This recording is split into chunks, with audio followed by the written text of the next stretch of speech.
Imagine being cast out by your own people, branded a disgrace before your child could even speak, forced to wander from village to village with nothing but hope.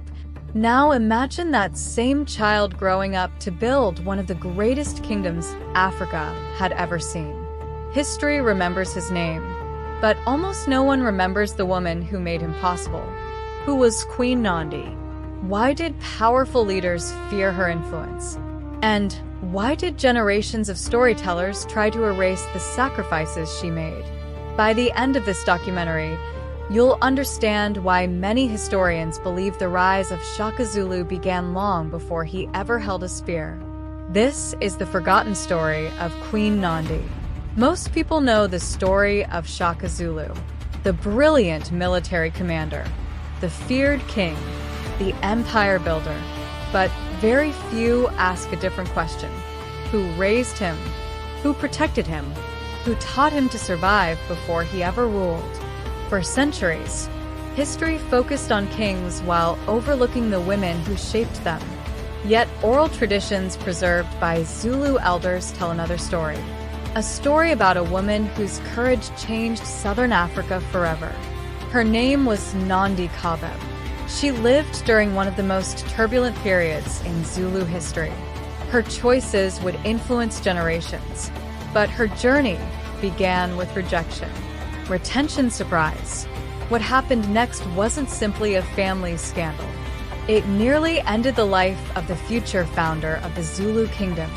Nandi belonged to the Langini people. She was respected, well-connected, and known for her intelligence. During this period, political marriages were common among neighboring clans. Relationships often strengthened alliances. According to widely accepted oral traditions, Nandi became involved with Senzangakona, who would later become chief of the Zulu. Different historical sources disagree on the exact circumstances. Some describe genuine affection, others suggest political convenience, but they agree on one important fact. Nandi became pregnant before a formal marriage was completed.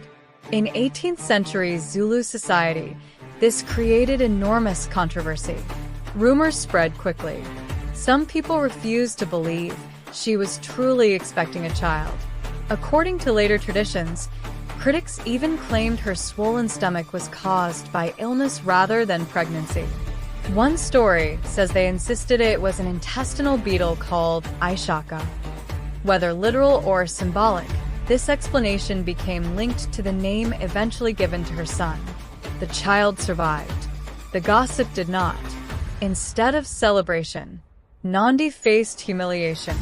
Every step she took became another reminder that society had judged her before hearing her story.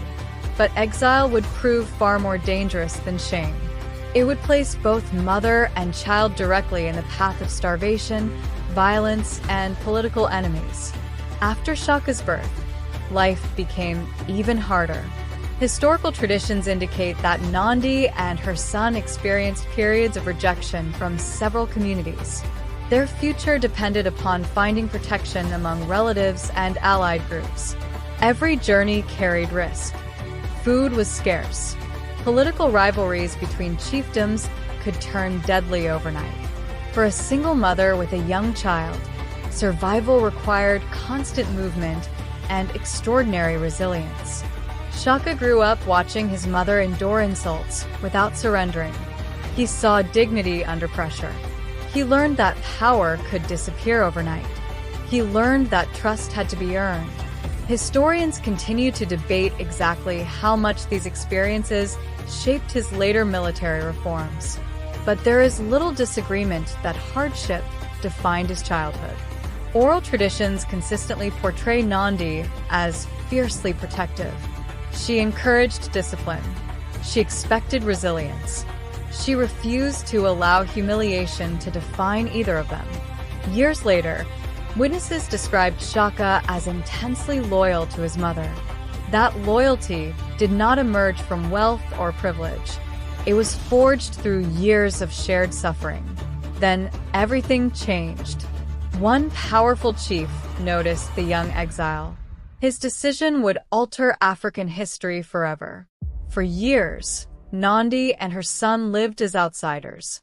Many believed they would remain forgotten. History had other plans. Eventually, Nandi found refuge among the Mthethwa Confederacy, led by the remarkable chief Dingiswayo. Unlike many rulers of his time, Dingiswayo saw opportunity where others saw weakness. He recognized something unusual in the young Shaka. According to Zulu oral traditions and later historical accounts, Shaka entered Dingiswayo's service as a young warrior. What happened next surprised everyone. Shaka wasn't the biggest warrior. He wasn't born into wealth. He wasn't surrounded by loyal followers. Instead, he earned respect through relentless discipline. Every drill, every hunt, every battle exercise. He practiced longer than anyone else. But while Shaka learned warfare, Nandi watched from the sidelines. She reminded him daily where he came from. She refused to let him forget the years of hunger, the nights without shelter, the humiliation. Those memories became fuel, not bitterness. Purpose. Historians believe these experiences helped shape Shaka's understanding of leadership. He knew what it felt like to have nothing. He knew how quickly fortunes could change. That knowledge would later influence how he rewarded loyalty and punished betrayal. Then, an unexpected political crisis shattered the peace. The mentor who had protected Shaka suddenly disappeared from power. Everything Nandi had fought to build was about to collapse again. Everything changed after Dingiswayo's death. Political alliances fractured. Old enemies saw an opportunity. Chaos spread across the region. For Shaka, this was the moment that would define his life. Following the death of his father, Senzangakona, competition for leadership intensified within the Zulu clan. Shaka emerged as the new leader with the support of important allies. The young exile, the boy once mocked by neighboring villages, now ruled the Zulu. But he never forgot his mother. Historical traditions consistently describe Queen Nandi as one of the most influential figures in his court. She wasn't simply the king's mother. She became one of his most trusted advisors. Many visitors to the royal court observed the extraordinary respect shown to her. Orders connected to Nandi carried enormous weight. Her opinions mattered. Her experiences shaped decisions. She had earned that position through decades of sacrifice. As Shaka reorganized the Zulu military, introducing new tactics, larger regimental systems, and rigorous discipline, Nandi remained a symbol of endurance. Every victory reminded him of the woman who refused to abandon him. Every conquered territory reflected lessons learned during childhood. Power, discipline, preparation, loyalty, all traced back to the years they survived together. Yet the greatest test of Shaka's life would not come from an enemy army.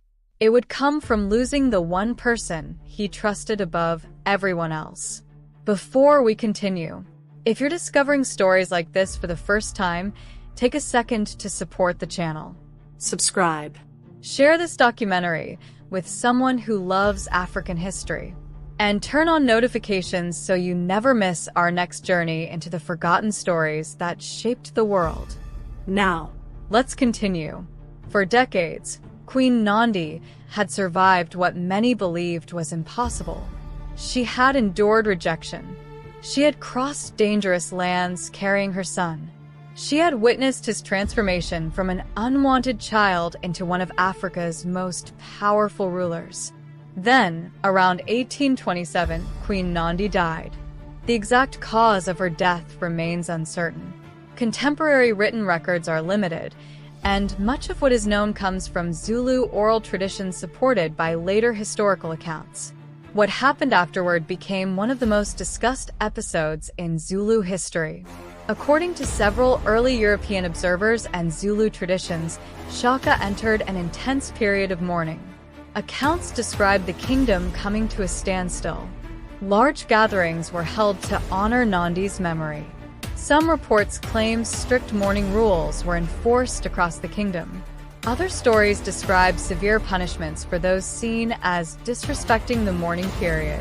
Historians caution that some of these accounts may have been exaggerated by later writers, particularly colonial observers who often portrayed African rulers in dramatic terms. Even so, one fact is difficult to dispute. Shaka's grief was profound. The woman who had protected him when he had nothing was gone.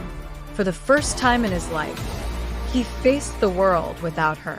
But Queen Nandi's influence did not end with her death. In many ways, it had only just begun. When people remember the rise of the Zulu Kingdom, they often picture disciplined warriors, military innovation, epic battles, a fearless king. But before there was a kingdom, there was a mother. Queen Nandi never commanded armies. She never claimed the throne. She never sought fame. Yet her decisions shaped one of the most influential leaders in African history. Modern historians increasingly recognize the importance of women in preserving political alliances, raising future leaders, and maintaining social stability in pre-colonial African societies. Queen Nandi stands among those remarkable figures. Her life reminds us that history is rarely created by rulers alone. Behind many famous leaders are people whose sacrifices were never fully recorded. Some leave monuments, others leave people. Queen Nandi left both. A son who changed Southern Africa, and a legacy that continues to inspire generations. There's one final question. If Queen Nandi had given up during those years of exile, would the Zulu Kingdom have risen in the same way? History cannot answer that. But it reminds us how much one determined person can change the future. Queen Nandi's story also challenges a common misconception. History is often told through the lives of kings, generals, and conquerors. Yet many turning points begin long before a crown is placed on someone's head. They begin in homes, in families, in moments of courage that never appear on battlefields. Today, researchers continue comparing oral traditions with archaeology, linguistics, and historical records to better understand the early Zulu Kingdom.